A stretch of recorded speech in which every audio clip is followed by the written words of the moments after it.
amigos do Bola Presa, estamos de volta com mais um podcast especial para assinantes. Eu sou o Denis. E eu sou o Danilo. E estamos gravando em vídeo esse especial para assinantes, o que não é comum, geralmente é só áudio.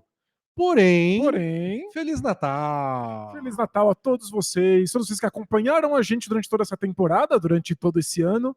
E Feliz Natal para vocês também que estão chegando aqui pela primeira vez, por que não? A gente resolveu que esse novo podcast que a gente está gravando para assinantes, que os assinantes vão até escutar primeiro, a gente vai soltar aí no dia de Natal para todo mundo como um mimo e como um jeito de falar assine o Bola Presa, bolapresa.com.br/assine, você ganha muitos conteúdos exclusivos, muitos podcasts, quase 80 podcasts especiais, como esse aqui, que a gente pega um tema aí que, sim, pode estar bombando no momento, ou uma coisa que a gente quis falar 4 anos atrás, mas que a gente aposta que ainda é relevante e a gente discute por 1 hora. Isso, a gente tenta alguns temas que durem mais tempo, que sejam mais atemporais, então a gente garante para você mais de uma centena de podcasts especiais, são quase 80 aí com esses temas, mais dezenas de perguntas dos nossos assinantes que a gente responde sempre em áudio, então é muito conteúdo para você, bolapresa.com.br/assine. E esse tema de hoje tá bombando nos Estados Unidos em especial,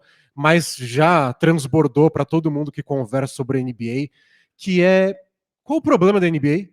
A NBA tem problemas, a NBA precisa de conserto, a NBA precisa ser salva de alguma coisa, porque saíram números da audiência na TV americana e tá em queda.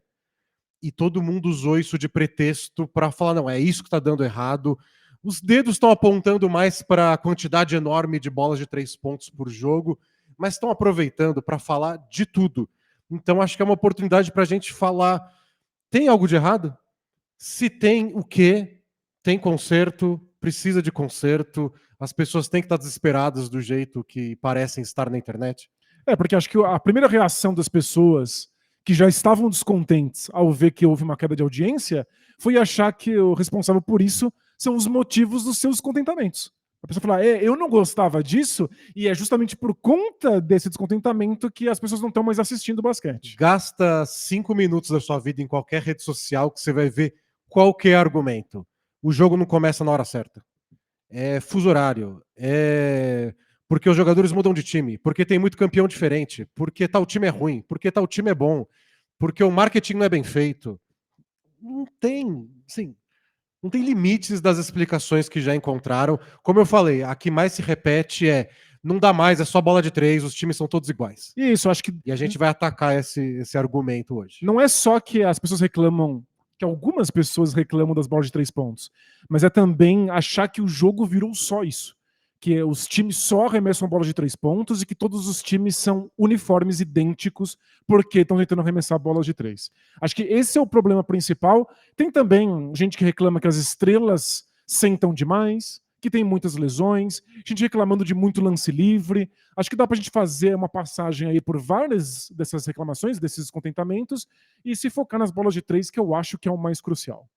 Bom, primeira coisa, a queda de audiência. A notícia que o relatório do Sports Media Watch publicou diz que a NBA está com uma queda de quase 20% de audiência em relação ao mesmo período da temporada passada. Mas é uma audiência que está sendo medida pelos canais de televisão, especialmente televisão a cabo, nos Estados Unidos. E esse é o ponto principal. É uma coisa bem focada. Audiência nos Estados Unidos da televisão, especialmente televisão a cabo. Esse é onde a queda maior está concentrada.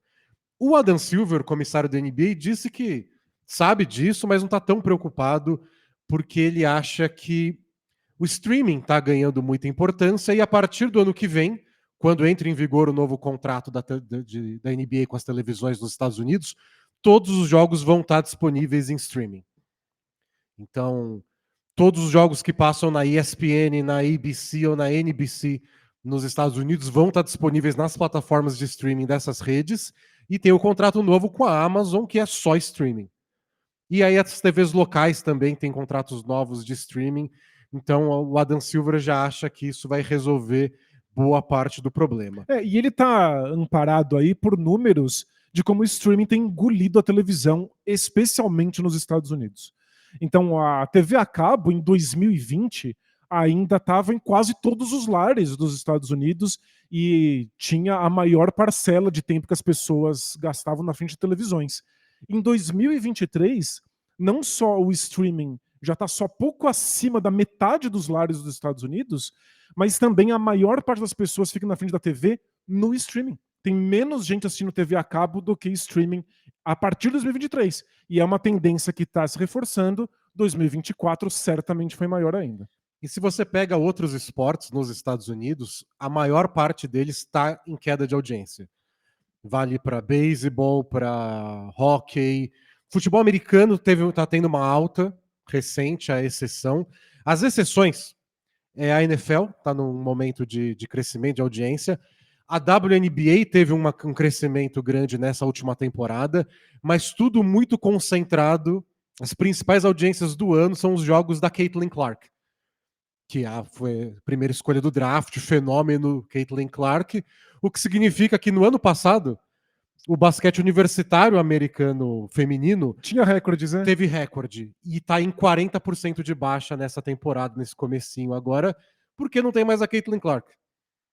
E no futebol americano universitário, que é uma confusão que eu nem vou tentar começar a entender, muito menos explicar, uma conferência está com um aumento de audiência em uma rede de TV.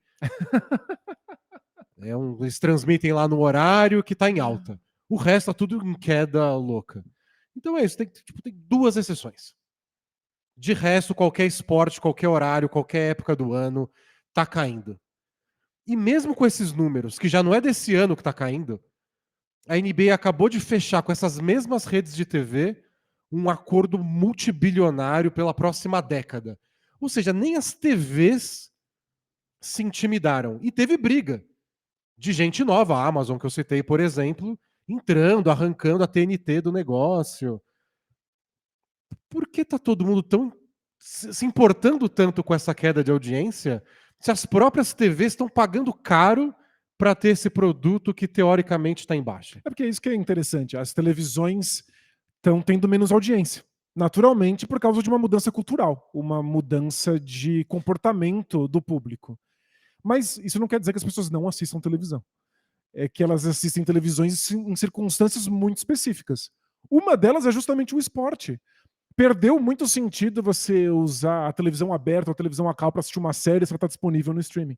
As pessoas ainda se organizam, ainda que menos do que antigamente, para assistir jogos esportivos ao vivo. Então faz sentido para as televisões que querem manter a audiência que eles estão perdendo, segurar o máximo possível de partidas de esporte. Então pagam mais caro, ainda que menos gente esteja vendo. Continua valioso, né? E o Adam Silver também teve um argumento interessante, que ele falou, ó, a audiência da TV nos Estados Unidos é um dos pontos, é um dos parâmetros que a gente usa para medir a popularidade da NBA. Esse está em baixa mesmo, está caindo. De resto, tá tudo em alta. Ele até comentou sobre o engajamento nas redes sociais nos Estados Unidos. A NBA é a liga esportiva com maior engajamento. Tem mais posts, mais interações. A própria liga, as contas oficiais, ou mesmo coisas que estão conversando sobre a NBA, tá em alta.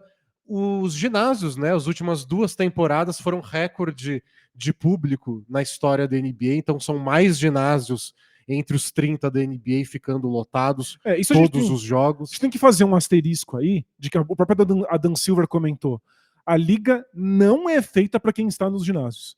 Porque... ele sempre diz isso, é menos de 1% do nosso público tem muito pouco, capacidade de ir para um ginásio ver um jogo ao vivo. Nem é só porque os ingressos são caros, porque tem mais gente querendo assistir e os ginásios acabam cobrando mais pelos ingressos, mas é por uma questão geográfica. A maior parte do público da NBA não está nos Estados Unidos. É uma liga global e isso cresceu também. A audiência em outros países está crescendo.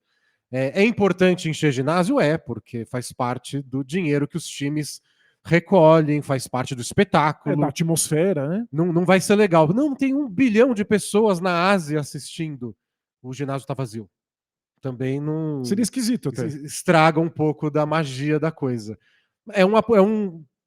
Não tem o mesmo impacto, são menos pessoas, é menos de 1%, como diz o Adam Silver, mas é importante. E é uma métrica que está tendo sucesso nos últimos anos. Então, público internacional, redes sociais, interações nas diversas redes, YouTube, TikTok, Instagram, Twitter, tudo isso a NBA está crescendo, atingindo mais gente, não só nas contas oficiais, em pessoas falando sobre isso, como a gente está aqui agora. Ou seja, não parece uma crise, não tem os números de uma crise, parece que é uma mudança de comportamento geral nos Estados Unidos sobre consumo de entretenimento.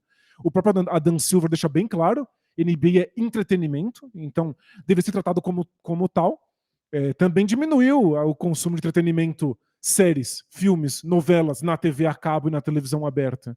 Então não parece que é uma crise específica da NBA. O que eu acho que é específico da NBA é a quantidade de pessoas descontentes que estão dispostas a achar que a queda da audiência é por causa do que causa descontentamento nelas. Essa aí é a coisa mais próxima de uma crise real que eu consigo apontar.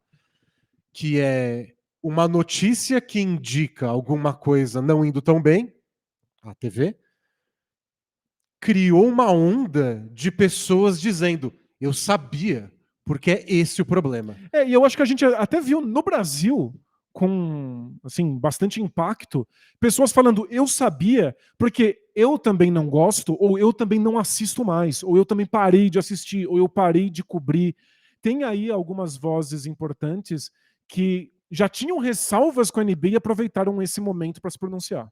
E aí a gente tem que investigar se a internet, as pessoas só gostam de reclamar, ou talvez a NBA tenha que olhar com carinho para algumas dessas reclamações, dizendo, ó, talvez isso não tenha um impacto gigante ainda.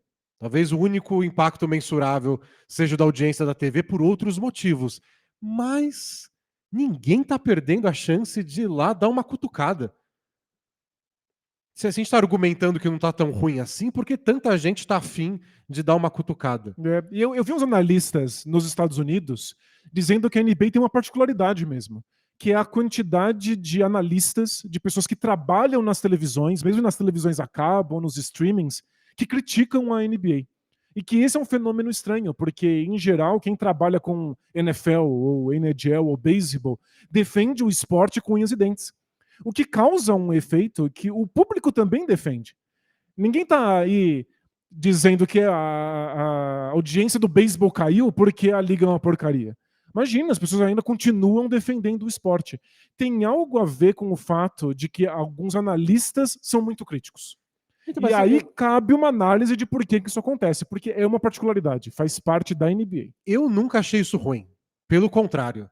Porque a gente tem, com experiência de acompanhar futebol aqui no Brasil, de muitas vezes uma emissora menor, por exemplo, consegue os direitos de um torneio. E aí eles querem fazer aquilo bombar. E aí a sensação, às vezes, é: cara, você sabe que esse jogo tá ruim, né? O jogo não tá legal hoje. Ou, sei lá, o campeonato tá mal, esse time tá mal. Só que, sei lá, o cara... É nossa chance de passar esse jogo. E aí o narrador tá lá, gritando, tentando botar uma emoção que a gente, como público, não tá vendo. E eu me sinto meio enganado. Tipo, eu sei que você tem uma função aí, senhor narrador, senhor comentarista, mas não me trata que nem idiota. Eu sei que o nível do jogo tá ruim, eu sei que não é tudo isso, você tá tentando forçar a emoção onde não tá. Critica quem é pra criticar. Não, justo, mas é que eu não acho que é isso que acontece com a NBA. E já há muitos anos. A gente aqui no Bola Presa já teve que responder, e por teve, quer dizer que a gente escolheu responder, muitas vezes, falas estabanadas de analistas gringos, por exemplo, o Charles Barkley, sobre como a liga é pior agora do que era na época dele, como os jogadores agora são menos talentosos, sobre como agora só se arremessa a bola de 3 pontos e o talento dos jogadores não importa. Esse tipo de coisa não é uma reclamação sobre a qualidade de um jogo, ou sobre a qualidade de um time, ou sobre a qualidade dessa temporada. É uma reclamação sobre uma mudança estrutural do basquete da NBA que já tem aí pelo menos uma década de reclamação. Nesse caso de Charles Barkley, do Shaquille O'Neal também, que faz parte do programa dele lá na TNT. Vários ex-jogadores da NBA. Tem a questão dos ex-jogadores. Ex-jogador criticando a geração nova que assumiu a posição deles. E é muito difícil você ter jogadores antigos que acham que tudo melhorou. É o Allen Iverson. O Iverson, o Kevin Garnett chega bem simpático também com a nova geração.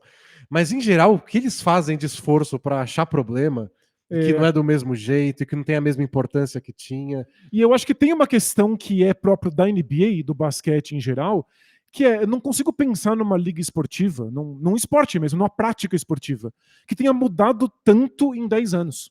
Mudou-se o jeito de entender o esporte, o jeito de jogar o esporte. São muitas mudanças. E aí eu acho que o pessoal que jogava antigamente se sente em perigo. Porque eu acho que é uma questão de perigo mesmo. Porque o que a gente está falando com a nova revolução estatística é que o jeito que se jogava basquete nos anos 80 e 90 era mais burro. No fundo é isso. A gente descobriu com a análise dos números que o que eles faziam, que parecia muito inteligente, que parecia muito sensato, não tinha lógica. Não estava amparado na realidade dos números. A gente sabe tudo que você fez a carreira inteira, que te consagrou, que te deu um nome, que te deu uma carreira, que te deu o dinheiro, que te deu títulos. Então, ninguém mais faz isso, pelo amor de Deus. Por favor, não Por façam, favor, não porque não faz tem isso, senão lógica. você vai perder seu emprego, você vai ser ridicularizado. É muito difícil, porque a gente saiu de um momento no esporte, em geral, não só no basquete, não só na NBA, em que o que se fazia era no feeling. A gente fazia coisas no esporte porque a gente sentia, a gente achava que esse era o melhor jeito de vencer. Era uma coisa de sensação mesmo. E aí, qual é a sensação do basquete? Quanto mais perto da cesta, mais fácil de acertar. Não é? Parece uma coisa muito óbvia, muito lógica. Até os anos 80, com várias variações que existem entre as décadas, mas até os anos 80 o basquete era uma briga por colocar o seu melhor jogador, muitas vezes o mais alto, com a bola o mais perto da cesta possível. Isso, porque parece uma questão de lógica, você está mais perto. Quando você para e sai dessa região do feeling, da sensação, e vai fazer uma análise mais científica e fria, você percebe que não necessariamente. Assim, estar muito perto da cesta ainda é melhor do que arremessar bolas de 3 pontos. Mas é possível? Quantas vezes, né? Quão fácil é você fazer isso, especialmente se as defesas estão tentando fechar só isso? Porque E se você. eu sem muito estudo, consigo perceber que, ó, você quer ter um maior aproveitamento e um arremesso que você vai ganhar todos os jogos, só enterra. Só pega a bola embaixo da cesta e enterra. É claro, mas você consegue? Dá para fazer? Quantas vezes por jogo você consegue receber a bola com espaço embaixo da cesta e enterrar? Aí você tem que entrar no campo do que é real, né? Do que é Exato. plausível. E aí a gente vai ver os números, dá 2, 3 passos para trás do aro, já diminui tanto a porcentagem de aproveitamento que não vale mais a pena. Eu peguei os números dessa temporada para a gente ter uma ideia. Eu peguei os arremessos de 3 da zona morta, em particular, porque são os arremessos de 3 com melhor aproveitamento. É mais perto, né? A zona morta, que é o cantinho da quadra, o escanteio lá, é uma bola de 3 mais próxima do que a bola de frente. E é até mais difícil de marcar, porque em geral os jogadores naquele ângulo estão tentando proteger o garrafão, tentando proteger a cesta. O aproveitamento nessa temporada é de 38,5%. Isso dá 1,16 pontos para cada arremesso que você dá. Então, gera mais de 1 ponto por arremesso. Se você falar dos arremessos de meia distância, que são os arremessos que não estão dentro do garrafão e não são bolas de 3, o aproveitamento é 41%. É melhor que a zona morta, claro. Só que não é tão melhor assim. A diferença é 38,5 para 41. Pontos por arremesso na meia distância, 0,82. Muito longe de gerar 1 ponto por arremesso. 3 é 50% a mais que 2. Exato. É muita coisa. Então a diferença de aproveitamento não compensa. Dentro do garrafão, a porcentagem de aproveitamento é 65,5. Dá 1,3 pontos por arremesso. É melhor do que arremessar de 3. Mas fica bem óbvio que a meia distância não faz sentido. Lógico, matemático. Ou você está arremessando bola de 3 pontos, ou você está dentro do garrafão. Se o aproveitamento no garrafão é tão alto assim, você quer colocar jogadores ali para proteger. Isso quer dizer que você tem mais espaço para arremessar a bola de 3. Você quer tirar as bolas de 3, você coloca os jogadores para fora do garrafão, tem mais espaço para o garrafão. E essa é a revolução que tomou conta da NBA desde o fim dos anos 2000 e deslanchou no meio dos anos 2010 com a alta das bolas de 3 pontos e continua crescendo. e a gente chega ao ponto de hoje ter o Boston Celtics dando 50 arremessos de 3 em uma partida. E isso gerou, no meio dessa onda de todo mundo apontar qual o problema da NBA, é o maior exemplo de todos. Alguns dos youtubers mais influentes da NBA hoje, como aquele Jimmy High Roller, o Bebop Breakdown, todos fizeram vídeos nas últimas semanas apontando como as bolas de 3 estão acabando com o basquete. E muita gente concorda. Muita gente acha que é exagerado, que não tem mais graça e que todos os times agora estão jogando do mesmo jeito. E eu acho que eu não consigo discordar mais. Assim, é óbvio que estão arremessando mais. Isso é, a bola de 3 tomou conta e chegou no Adam Silver também. Ele deu entrevista antes da final da Copinha, onde ele falou sobre a audiência, tudo. E ele fez um aceno para essas pessoas.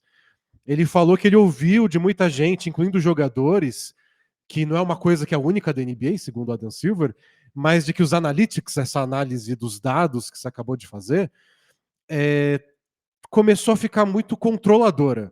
E que tem situações, palavras do Adam Silver, isso, em que parece que os jogadores estão fazendo coisas pouco naturais porque eles estão sendo dirigidos para fazer algo que é dito mais eficiente. Uhum. E que para algumas pessoas isso seria um problema. É que tem uma questão filosófica interessante aí, porque nada num esporte é natural. A intenção do esporte Jogar basquete não é nem um pouco nem um natural. pouco natural. A gente inventou um conjunto de regras e aí a gente tenta fazer uso dessas regras da melhor maneira possível para vencer. A vitória é a única coisa que determina se um lance num esporte é bom ou ruim.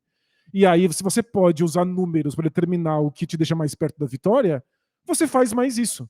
Não tem nada de natural em seguir os números ou em não seguir os números, né? Parece pouco natural você tá puxando um contra-ataque e parar na linha dos 3 ao invés de fazer uma bandeja, se você cresceu fazendo isso. Mas aí você acha que é natural. Claro. O natural não existe. O natural no basquete, principalmente no esporte, é construído. O que eu acho que tem um fundinho de verdade no que o Adam Silver está dizendo é que os números mostram que a maneira como a gente jogava basquete, como a gente joga basquete agora, o melhor seria fazer algo. Existem exceções. Existem jogadores que têm aproveitamento muito alto em meia distância, por exemplo, e aí compensa. Existem jogadores que poderiam treinar para meia distância ser tão boa que eles contrariariam esses números. É que você não vai treinar porque você está orientado por números que já existem. E aí É difícil, você acaba ficando um pouco refém dos números porque você não vai treinar coisas que mudariam eles. A grande revolução do Stephen Curry não é começar a bola de 3 pontos. A revolução do Stephen Curry é ter feito isso antes que os números provassem que era uma boa solução. E outra revolução do Steph Curry foi provar um ponto que ninguém tinha tentado provar. Que era, tá bom, você acerta muito a bola de 3, você acerta mais de 40 e tantos % nas suas bolas de 3. Arremessa mais então. Mas como é que vai manter esse aproveitamento se eu arremessar 8, 9 bolas de 3 num jogo? Alguém tem que tentar. Ele tentou e conseguiu. Mas você vai conseguir mesmo com os adversários sabendo que você está buscando esse arremesso toda a jogada? Ele deu o jeito dele. Uhum. Mas ninguém tinha tentado antes, aí você vai tentando. Dá para ganhar hoje em dia só com arremesso de meia distância? Alguém pode olhar e falar, acho que eu consigo. E pra falar a verdade, o Phoenix Suns quase conseguiu uns 3 anos atrás. Não é completamente absurdo. Só não é a tendência. Então. Você tem que ter jogadores muito específicos para contrariar uma solução matemática que a gente encontrou. E eu acho que talvez uma decepção das pessoas esteja nessa percepção de que o basquete foi solucionado. Uhum. De que não tem muito para onde correr, descobriram que as bolas de 3 valem mais, fizeram essa conta, a conta bate e agora todo mundo arremessa de 3. E tem uma coisa filosófica engraçada, que a gente tá falando da diferença entre feeling e entre uma abordagem científica. A sensação é que mais perto da cesta eu acerto mais, né? Só que e se eu treinar o bastante? E se eu treinar para ficar arremessando bolas do meio da quadra? Talvez eu acerte tantas do meio da quadra quanto eu acerto de perto, desde que eu tenha treinamento adequado, bem feito desde o nascimento. E outra discussão interessante, teórica disso tudo, é o Adam Silver e a NBA como um todo tratando a liga como um entretenimento, um produto de entretenimento, porém, é um jogo. Quem assiste o jogo quer ser entretido. Perfeito. Quem Quem joga não. o jogo quer ganhar. É claro que tem o gosto de entreter também. O cara tá no contra-ataque, ele pode só fazer uma bandeja que vale 2 pontos. Mas eu posso dar uma pirueta no ar antes. Claro. Vai ficar mais difícil, vou ter menos chance de fazer, porque vai que eu perco o equilíbrio. E se eu erro, meu técnico vai me matar. É, Né? mas vai ser tão legal se eu conseguir. Mas de qualquer forma, em geral, quem tá jogando quer ganhar. E quem tá promovendo o jogo quer entreter. E quem tá assistindo quer ser entretido. Eu sempre lembro, nós nunca fomos jogadores profissionais, mas a gente fez peneiras. Parece, né? Mas assim... A gente fez peneiras em times profissionais. E eu lembro de uma vez em que a gente fez um exercício para que o técnico visse quem ele queria chamar para o time ou não. E o exercício era aquele 8, né? São 3 jogadores correndo no contra-ataque e eles têm que passar a bola para alguém finalizar. E eu finalizei enterrando. Eu finalizei, na época eu enterrava. Bons tempos, eu tinha joelhos, e aí eu finalizei esse contra-ataque com uma enterrada. E imediatamente o técnico falou: fora do meu treino. Mandou eu sentar. Porque na cabeça dele, a minha enterrada tinha uma porcentagem menor de aproveitamento do que uma bandeja. A bandeja é mais fácil de cair. Eu posso errar a enterrada se eu pular errado, se eu colocar a bola no aro e não dentro dele. Você não enterrava sobrando tanto assim. Não, né? eu enterrava por pouquinho. Ele falou: não, sai daqui. Porque o que importa para quem está fazendo o jogo é jogar e vencer. E aí, o que é melhor para vencer? Não é dar uma pirueta? Não dê. Você vai dar a pirueta se estiver sobrando demais. Se você tiver muita segurança. E se você não acerta a pirueta, o técnico fica bravo. E se você tem moral para isso, né? Quando uma peneira, você não tem moral para nada. Justamente. Mas as pessoas tiram sarro. Você vai parar nos cortes do Shaquille O'Neal, tirando sarro de você. Por que você não fez uma bandeja em vez de enterrar? É uma coisa mesmo de resultado. O esporte é muito sobre resultados. Né? Então, como é que você vai brigar que eles estão fazendo coisas não naturais porque os Dá mais vilões... resultado. O Analytics, que é o mercado, né, da NBA, porque o mercado disse que... mandou dizer que é mais eficiente. Se é mais eficiente, é mais eficiente. E um jogador no meio de um jogo de playoff querendo ganhar aquilo a todo custo, o que ele vai fazer? Então, você acha ruim, acabou o basquete mesmo. Pois é. E tem outra. Eu sempre lembro do Michael Jordan, naquele famoso comercial de uma famosa marca de calçados, artigos esportivos, dele falando: talvez seja minha culpa. Vocês acham que é muito fácil eu aparecer aqui e acertar arremessos decisivos em jogos. Vocês não sabem o quanto eu errei e o quanto eu treinei. A gente olha esses caras, com muitas aspas, solucionando o basquete, acertando essas bolas de 3 pontos, e a gente não entende que a quantidade de treino para que isso aconteça é gigantesca. E tem outras coisas também, tá? Solucionar o basquete, vamos supor. Não aconteceu. Não aconteceu. A gente vai falar um pouquinho sobre metajogo nas bolas de 3. Mas solucionar o basquete. Descobriu tudo que é mais eficiente e é a bola de 3, vai todo mundo arremessar 50 bolas de 3. Só um time faz isso hoje, mas tudo bem. Tá bom, agora 2 times que sabem a solução vão se enfrentar. Exatamente. A não ser que vire jogo da velha ou damas, não acabou de verdade. Não foi solucionado de verdade. Os jogos vão ser idênticos. Alguém vai ter que descobrir alguma coisinha, alguém vai treinar um pouco mais, alguém vai dar um passinho para trás, alguém vai ter que... E são jogadores diferentes, com corpos diferentes, com mecânicas diferentes. E cheio de exceções. Vários jogadores que ficar tão igual. São aí especialistas em meia distância e não vão abrir mão disso só porque os números são contrários. Pelo contrário, né? Se você é muito bom de meia distância, os números até corroboram que você continue arremessando. Porque uma coisa são os números gerais da liga inteira. Outras coisas tem são gente são empurrando esse número para jogador. cima, gente empurrando para baixo. Se você é o que empurra para cima, vai na fé. Mas isso que você estava falando é o que a gente chama em jogos, em geral, de metajogo. Porque, ok, eu sei que os times querem arremessar bolas de 3 pontos porque vale mais. Algo ok, evidente, a gente provou matematicamente. Mas se eu sei que ele vai arremessar mais bolas de 3 pontos, eu me preparo para impedir. E se o time sabe que eu vou me preparar para impedir ele, ele tem que se preparar para não ser impedido.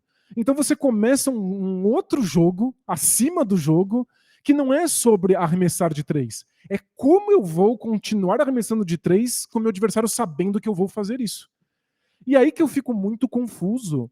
Esses ex-jogadores ou esses analistas insatisfeitos com as bolas de 3 pontos, eles não conseguem enxergar que a construção das bolas de 3 pontos é muito difícil, muito diversa, que depende do adversário, depende da situação. Eu entendo que as bolas de 3 pontos, e a gente descobriu isso ao longo da história, desde que as bolas de 3 chegaram na NBA no começo dos anos 80, que elas não são, elas são voláteis, assim. Então, você tem aquela percepção de que hoje tá caindo, hoje não tá caindo. A gente falou aqui, né? O aproveitamento da zona morta é 38%. Então, existem os jogos onde você faz o plano, consegue arremesso sem marcação e erra. O Oklahoma City Thunder na final da Copinha acertou 5 bolas de 3 no jogo inteiro. O meu Houston Rockets, que errou 27 bolas de 3 pontos consecutivas numa final de conferência contra o Golden State Warriors. E vários foram sem marcação, mas errou. E aí eu acho que passa para muita gente essa sensação do tem a construção da jogada, mas é também deuses do basquete, sabe? Tem dia que tá caindo e que não tá caindo. Parece que acho que muita gente tem essa percepção, e é uma percepção fácil de ter se você não tá olhando com cuidado, que é, na verdade, de quem a bola estiver caindo hoje. Já que tá todo mundo arremessando de 3, quem acertar mais Então, vence. final da Copinha, o Brook Lopes tentou umas 2, 3 bolas de 3 de longe, caiu. O AJ Green tentou umas bolas de 3 que o Isaiah Hartenstein tem o dobro do tamanho dele, tava com a mão na cara e acertou. E o Thunder errou tudo. Parece mais aleatório. Quem acertar hoje ganha. E parece que todo jogo, se você for um comentarista também preguiçoso, e aí o que você espera da partida? Quem acertar mais bola de 3 hoje, hein? Quem tiver num dia quente de 3, leva, hein? Vamos lá. É que é uma análise muito É preguiçosa. uma análise preguiçosa, mas ao mesmo tempo não necessariamente mentirosa. E aí acho que tem muita gente olhando isso e achando, então o jogo virou dados. Para quem o dado cair, e aí tá vendendo essa ideia de muita gente perceber as bolas de 3. Que quando o Curry começou, era sucesso de público e de crítica. Tipo, olha como o público voltou a se empolgar com o basquete e o Curry virou o maior ídolo de uma geração por causa das bolas de 3. Aí passa 10 anos e ninguém mais quer ver basquete porque é só bola de 3. Eu acho que essa ideia do meio aleatório tá entrando na cabeça das pessoas. E eu tenho um palpite de por que a gente acha que é tão aleatório assim, bola de 3 pontos. Não é só o fato de que tem uma estatística aí, uma porcentagem de aproveitamento que é um pouco mais baixa do que as bolas do garrafão. Eu acho que tem um fator psicológico. Porque enterrada, ganchinho dentro do garrafão, infiltrações contestadas no meio de defensores, a gente entende que é uma coisa sobre-humana. De grandes atletas espetaculares que são muito altos ou muito fortes, muito explosivos e conseguem fazer esse tipo de coisa. E aí, se o cara erra, você pensa, bom, errou porque era muito difícil de fazer. Imagina o cara tentando enterrar em cima do Shaquille O'Neal, às vezes vai errar mesmo, faz parte. A bola de 3 pontos parece pra gente uma coisa que independe de capacidade física. Ela é o tipo de coisa que eu consigo tentar quando eu tô numa quadra de basquete. É você que... Não é verdade, Não é mas verdade. é uma percepção. Não é verdade, especialmente não com essa velocidade, essa consistência contra defesas muito fortes. Repara quando algum jogador dá um passinho pro lado para se livrar da marcação. Repara com atenção o tamanho desse passinho pro lado. Que só o Jason Tatum dá antes de meter uma bola de 3. É tipo 1 quilômetro. E ele mantém o equilíbrio e a força para subir e arremessar. Né? É sobre-humano. Tem a sensação também, que eu acho, dessa diferença de jogadas, que é, especialmente alguns tipos de bola de 3, tipo essa do Tatum, que é dar um passo pro lado e arremessar, ele pode fazer a hora que ele quiser. Uhum. Ele pode passar um jogo inteiro fazendo isso 48 minutos seguidos. E algumas jogadas de infiltração, parece que é uma coisa que você tem que batalhar para chegar até lá, para conquistar, ganhar o terreno.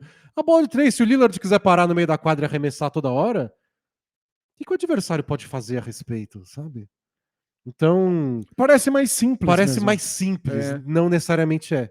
E é por isso que Senão eles fariam 48 minutos seguidos arremessando de 3. isso não existe, né? Não faz nenhum sentido. É por isso que eu ia falar que o nosso amigo espectador ouvinte já deve ter visto uma quadra de basquete na educação física, e aí alguém que não joga basquete, que não tem nenhum conhecimento e nenhum talento, tenta arremessar uma bola de 3 pontos. Muitas vezes do meio da quadra. Às vezes, de costas do meio da quadra. Porque parece uma coisa que qualquer corpo faz, que depende estritamente da sorte. Parece uma coisa que não é necessariamente de talento. Pra ele é mais divertido arremessar de costas no meio da quadra do que tentar fazer uma bandeja e acertar a passadinha. Ele nunca treinou, pra que ele vai fazer aquilo? Exatamente. Então, a bola de 3, eu acho que tem esse efeito psicológico de que você pensa, eu também faria. No máximo você pensa, tá, se eu arremessasse 100 bolas de 3 no treino por dia, eu também acertaria essas bolas. Independe do seu físico, do seu talento, da sua explosão na percepção geral. E é só uma percepção de quem não tá dentro do esporte. Porque tem que ter, como você disse, explosão, técnica, habilidade para criar os espaços, para conseguir distanciamentos. E tem que ter uma preparação tática para que esses arremessos surjam.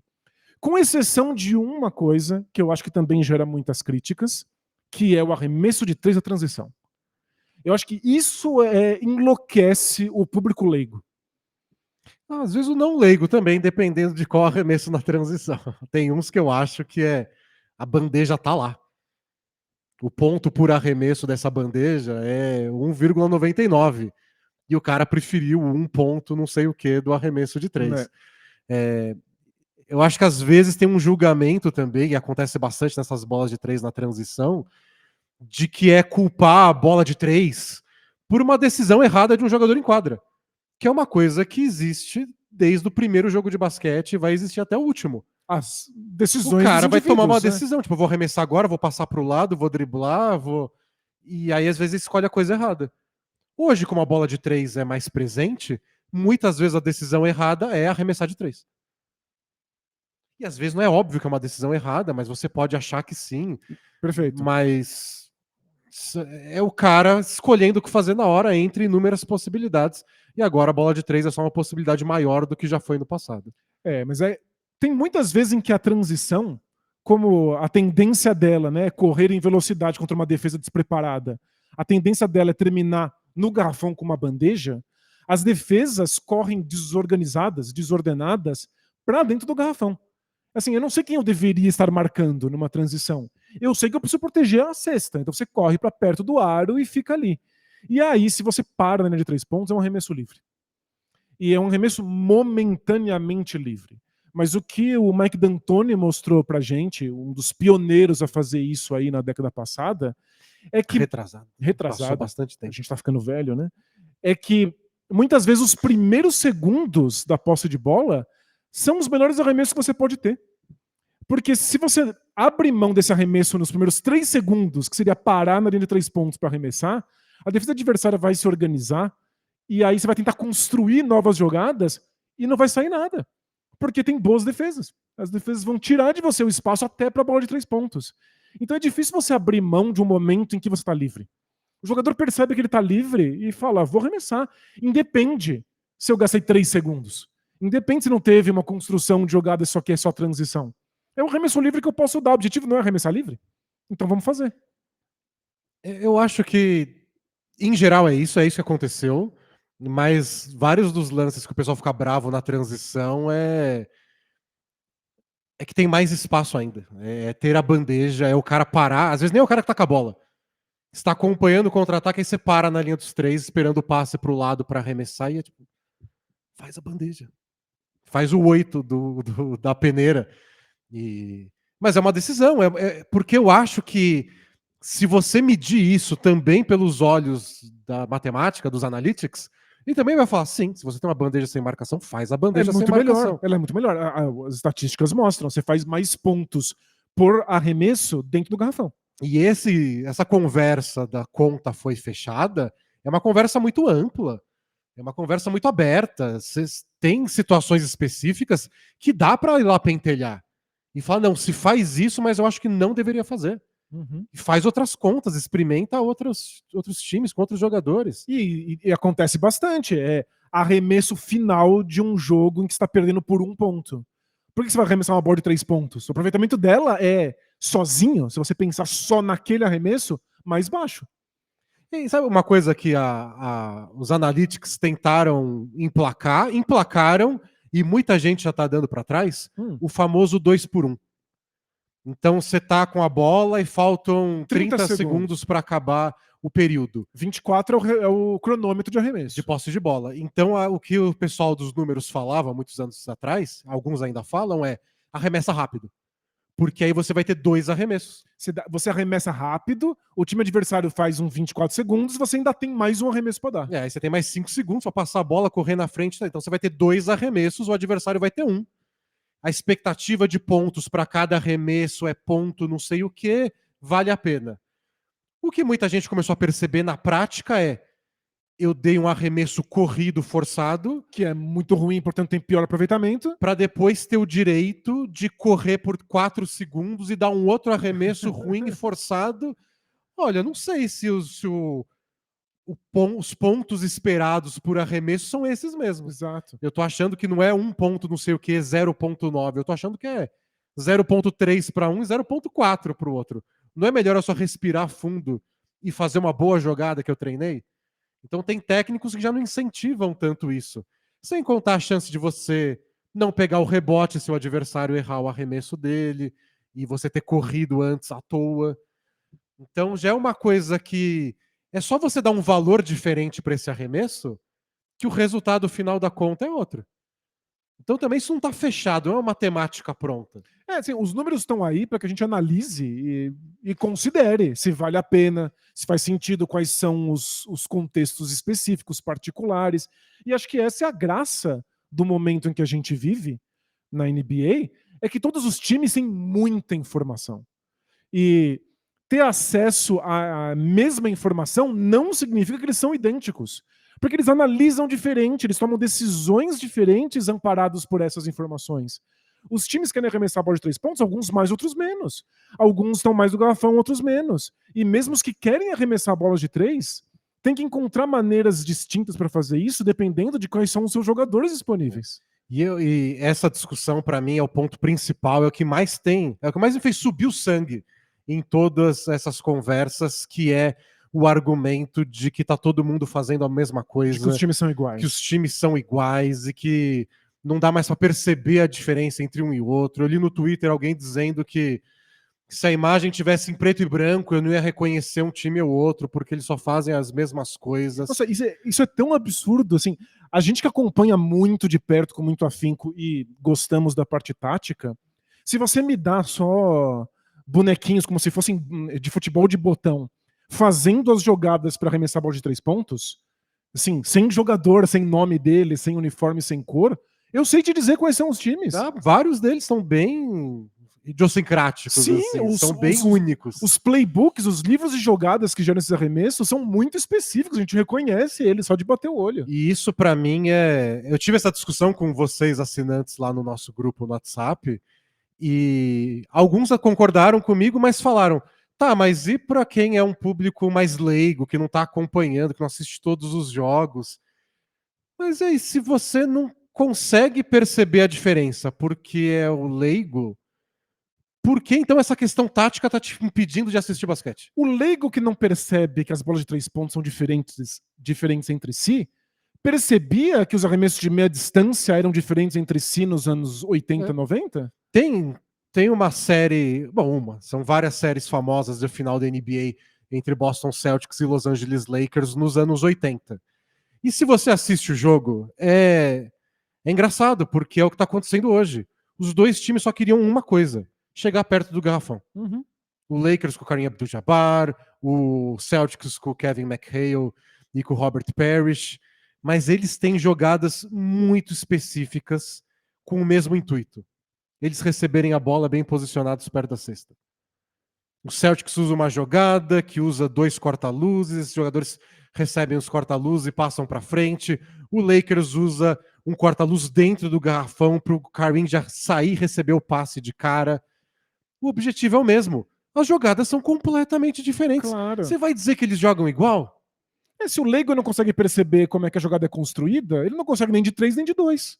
E uma coisa engraçada, no Bola Presa, a gente tem uma sessão para assinantes que chama Film Room, em que a gente analisava vários jogos antigos e de várias décadas diferentes e fazia um comentário tático, histórico, para dar o contexto daquela partida.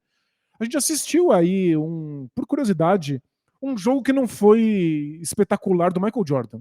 A ideia foi pegar um jogo comum do Jordan. A gente pegou um jogo de temporada regular lá no meio dos anos 90 Uma e assistiu. terça-feira à noite em Milwaukee. Foi em Detroit. Era Pistons e Bulls.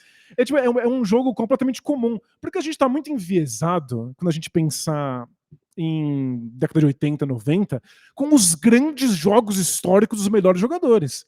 A temporada sempre teve 82 jogos, então tem muito jogo normal, medíocre, até ruim. E aí, nesse jogo, ficava bem claro que o objetivo é, em geral, virar as costas para a cesta e chegar o mais perto possível do aro. O que mais tinha é jogador que fazia isso sozinho. Porque não existia defesa por zona, porque as defesas não podiam fazer muitas coberturas sofisticadas. Só podia dobrar a marcação no jogador que tá com a bola. Era muito comum o armador chegar com a bola, aí ele vira de costas pro adversário dele na linha de 3, aí ele vai empurrando, aí ele vai empurrando, aí ele vai empurrando, aí ele vai empurrando, aí chega dentro do garrafão e dá um arremesso horroroso, completamente desequilibrado, que não faz nenhum sentido. Um arremesso que a gente sabe hoje que é de péssimo aproveitamento. Isso é muito mais comum do que as jogadas ultra bem trabalhadas que colocam alguém perto da cesta. E de verdade, como alguém que a gente já fez esses trabalhos, a gente já estudou a história da NBA taticamente, a gente acompanha de perto há mais de 20 anos. Eu acho que a NBA nunca foi tão diversa taticamente. Uhum. Você tem toda a razão. Nunca. Talvez seja uma questão de marketing. Talvez seja uma questão da NBA deixar claro de como os times jogam tão diferente.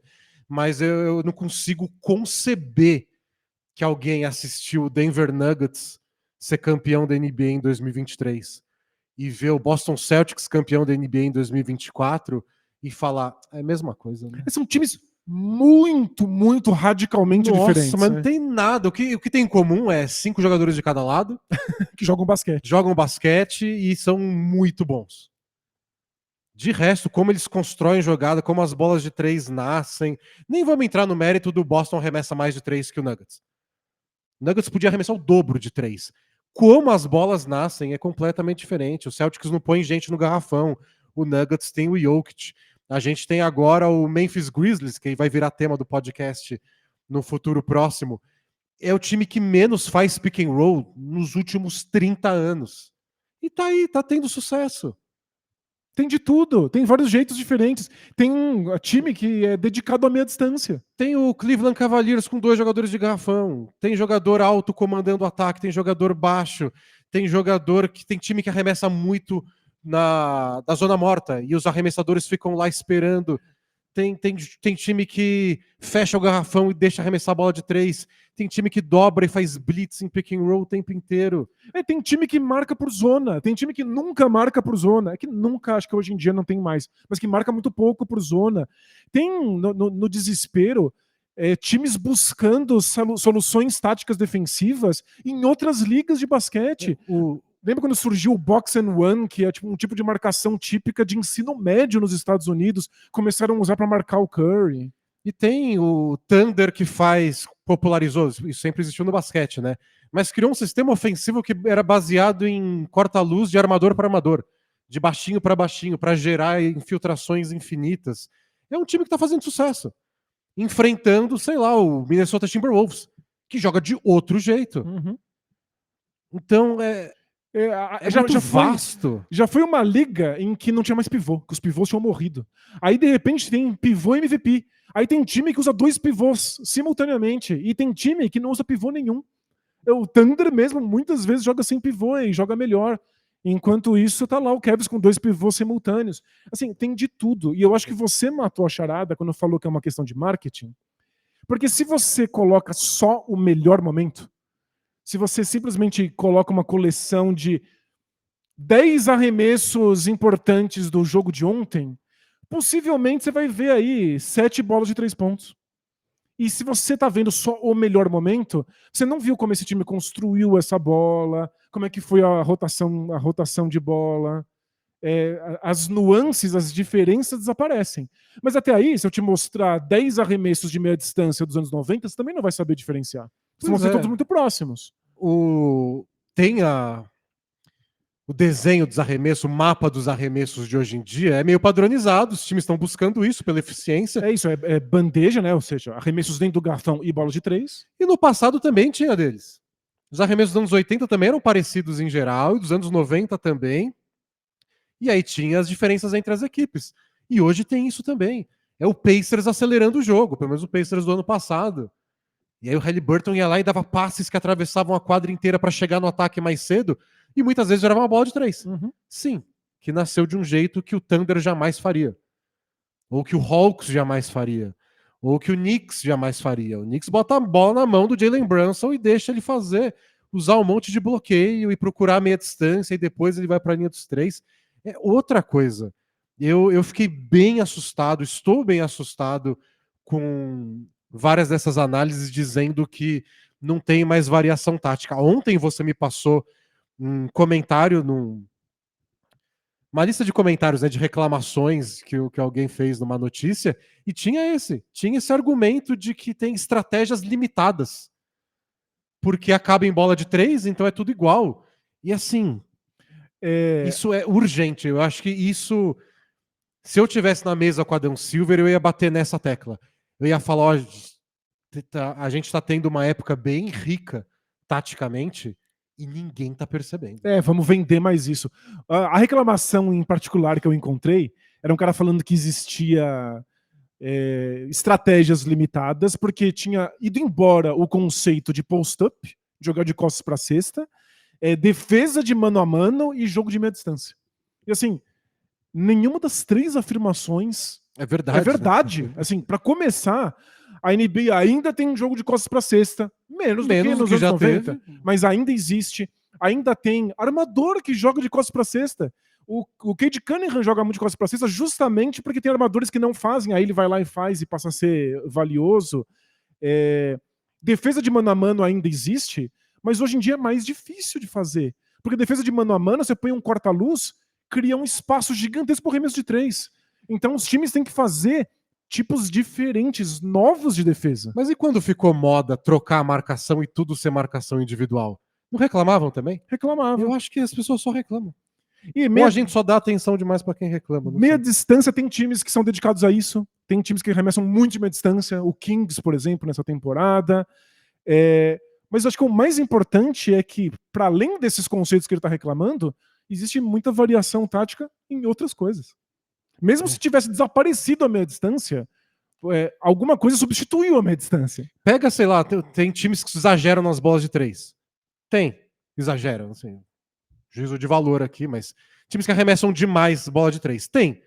Pega aí o top 5 e mede como eles arremessam, como é a criação da jogada, o que eles fazem. É diferente. É diferente. É diferente porque tem que ser diferente. Claro. Porque você tem jogadores diferentes, porque os adversários marcam de jeito diferente. O fato do Boston Celtics ter o Porzingis como pivô e outros times não terem, já muda tudo, toda a geometria da quadra. E se a torcida não está percebendo isso, aí vira uma questão da comunicação, vira uma questão da NBA, de quem está transmitindo e da gente que está comentando e analisando. De algum jeito a gente tem que deixar isso claro. Uhum. Porque estão perdendo uma das partes mais legais. Não é que todo mundo precisa virar no nerd da tática e pegar uma prancheta e desenhar e saber de box and one e saber da onde é a origem dessa jogada. Não é que se você não for o nerd que dedica a sua vida a ficar assistindo vídeo daquele canal no YouTube com 3 seguidores que desenha umas jogadas, você não vai entender. Não é isso. A questão é, se você não percebe o básico e você acha que então tá tudo igual, aí você tá achando problema onde não existe o problema. E eu insisto, se a pessoa não consegue perceber o básico a ponto de ver diferenciação entre as coisas, ela também não conseguiria ver nos anos 80, 90, 70, 60. Ela não perceberia quais são as nuances de nenhuma era da NBA, de nenhuma construção de arremesso. E aí, então, aí o problema então seria outro. Eles estão usando a bola de 3 como um bode expiatório para uma outra frustração delas. A gente tem que tomar muito cuidado com essa nostalgia de que antes era melhor, de que antes o basquete era jogado da maneira correta. A gente insiste aqui, antes era no feeling, agora a gente tem mais informações, a gente tem treinamentos melhores, a gente entende melhor a fisiologia humana do que antes. Em todos os esportes, a gente tem os melhores físicos da história.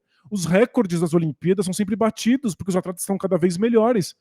Por que é que tem essa insistência de que na NBA os atletas evoluem? Eu vi um vídeo esses dias no Twitter de nostalgia de nessa época, no meio dessa discussão, de que aqui o basquete, e era da época que a gente estava assistindo lá, era vídeo do Allen Iverson, Ben Wallace, Kobe, Shaq, e eu falei, eu tava lá, eu lembro de todo mundo dizer que era a pior época de todas. O pessoal reclamava que ninguém fazia ponto, que era insuportável. Que a NBA nunca superou os anos 90, que um monte de gente tinha parado de assistir porque não tinha mais graça.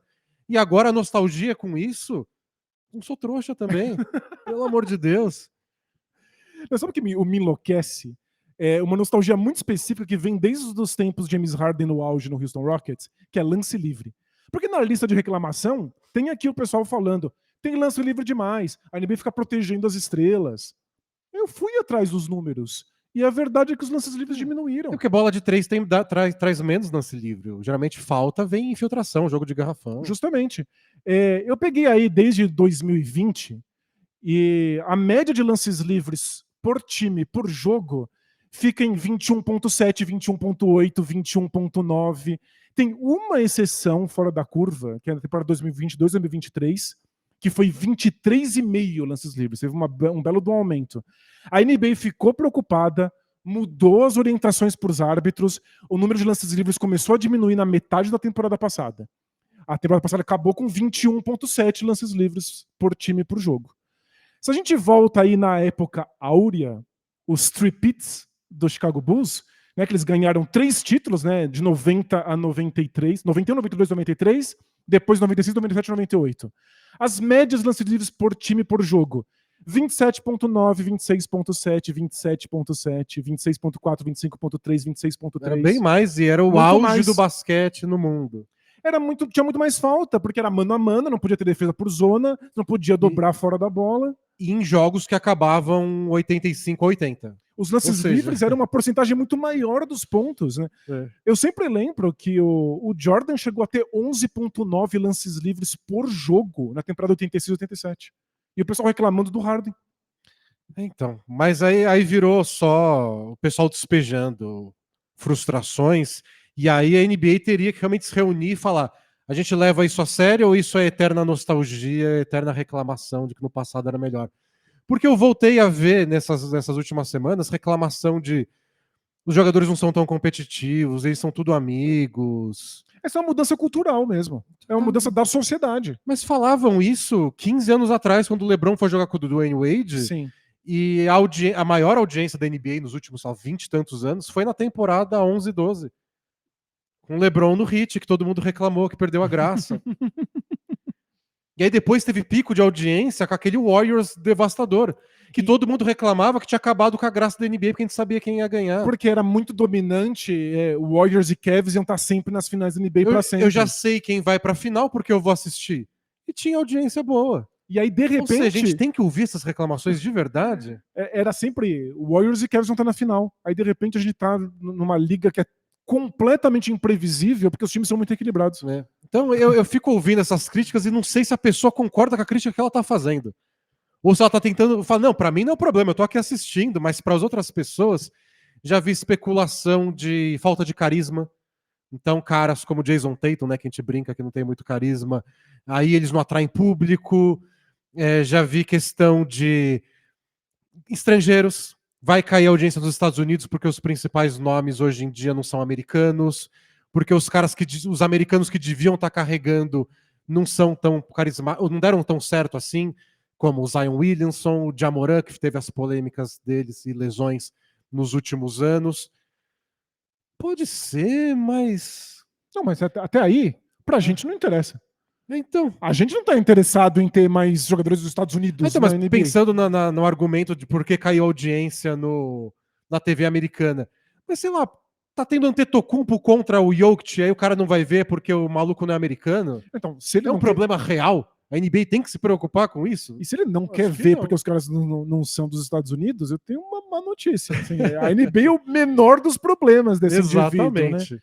Complicado. Então tem uns argumentos aí que eu acho que a NBA devia olhar, e alguns eu acho que eles deviam dar um tapinha nas costas da pessoa e falar: a gente tá dando uma olhada, você fica tranquilo. Na volta a gente compra. Tem reclamações que eu acho que são dignas. A NBA viu que estavam reclamando demais de lance livre. Mudou as orientações para os árbitros. Muita gente reclamando que jogos apertados às vezes duram muito tempo porque os árbitros ficam revendo as jogadas nos monitores. A NBA já falou que está pensando em como resolver isso. Esse tipo de coisa faz sentido. Essas coisas de nostalgia, de que o basquete foi estragado por bolas de três, os tratados são piores, isso só não dá para ouvir, porque assim, não faz sentido, não tem nenhum embasamento. Eu acho que o que a gente deveria investigar é por que a NBA atrai esse tipo de crítica. Porque atrai esse tipo de reclamão na internet. Outras ligas não. Eu chuto que tem essa coisa psicológica de que mudou muito, nenhum esporte mudou tanto em 10 anos, e mudou para uma coisa que a pessoa acha que ela poderia estar fazendo. Eu iria por esse caminho. Porque, se não, o que faz a pessoa achar que um troço piorou, sendo que ele é diferente, mais rico, mais diverso? Eu acho que para a NBA resta identificar o problema e, no que não é um problema, tentar explicar de um jeito que também não é muito. Não precisa ser muito didático. Falar como você está errado. Deixa eu te mostrar aqui. Mas sabe, as pessoas não estão percebendo a variação, a variedade, a riqueza tática da NBA hoje em dia. Vamos usar nossas plataformas, as transmissões, as TVs, Vamos os chamar o Bola Presa, né? comentaristas, para mostrar isso. Porque alguém tem que perceber Claro. que a gente está vivendo um auge técnico, físico e tático da liga. E claro, tem boas histórias, tem bons personagens, americanos ou não. E se algum americano não quer acompanhar porque não é americano, azar dele. Claro. Daqui a pouco aparece outro, eles também estão bem de basquete, não é um problema. E aí ele vai voltar quando o próximo grande americano vier, então também não é um problema muito grave. Você espera uns anos e alguém deslancha, aí já era. Então acho que quem viveu a última semana na internet deve ter ficado meio assustado, tipo, tá ruim assim? E o meu veredito, a minha conclusão é que não. Acho que a única crise que a NBA deveria se preocupar é por que meu público acha que tem uma crise. Perfeito. E aí é mais complicado. E tem uma questão de gosto aí, tem gente que fala assim, eu não gosto de bola de três. O que pra mim é equivalente a falar, eu não gosto de bolas de meia distância. Porque assim, você tá falando que você não gosta de um arremesso de uma certa distância da cesta, o que pro conceito é muito engraçado. Mas até aí, perfeito, a gente tá falando de uma questão de gosto, a pessoa pode não gostar. Mas a NBA não deveria se preocupar porque isso é geracional. É uma geração que se acostumou com outra coisa, então por isso gosta de outra coisa. A molecada acha a bola de três divertidíssima aí, celebra todos os grandes arremessadores, quer ser grande arremessador também. Isso vai se curar com o tempo. E também acho que com o tempo vai começar a ter uma diferenciação maior. Se tem a percepção, tem bola de três que eu gosto, tem bola de três que eu não gosto. Uhum. Claro. Essa aqui eu achei que foi uma ideia. O Didi Redick falou isso recentemente, de que os times querem arremessar bola de três. Ele falou, só que tem boas bolas de três e más bolas de três. E tem times que só geram más bolas de três, tem times que só geram boas. É diferente. Então, existe uma diferenciação. E tem times que dão bons arremessos de três que eu falo, legal. E uns que dão arremessos também tão bons iguais que eu falo, nossa, que lindo como eles fizeram isso. É diferente, é. E aí é uma coisa também que sempre existiu. O time que você acha bonito, o time que você acha feio, o time que você acha carismático, outro não. O que você torce, o que torce contra, né? Não mudou nada. É a mesma coisa que a gente se apaixonou décadas atrás. É a mesma lógica. Bom, é isso, gente. Espero que vocês tenham gostado. Se você já é assinante, muito obrigado. Se você não é, Feliz Natal. Espero que você tenha gostado. Espero que você cogite assinar o Bola Presa aí em bolapresa.com.br/assine. A gente sempre tem discussões assim e a gente tem muito conteúdo tático, incluindo uma série histórica mostrando justamente como o basquete mudou taticamente ao longo dos anos. É isso, são centenas de textos, vídeos e podcasts especiais, tudo lá te esperando. Assina e imediatamente está tudo à sua disposição. bolapresa.com.br/assine. Feliz Natal, feliz festas e a gente volta em breve. É isso. Tchau! Tchau, tchau!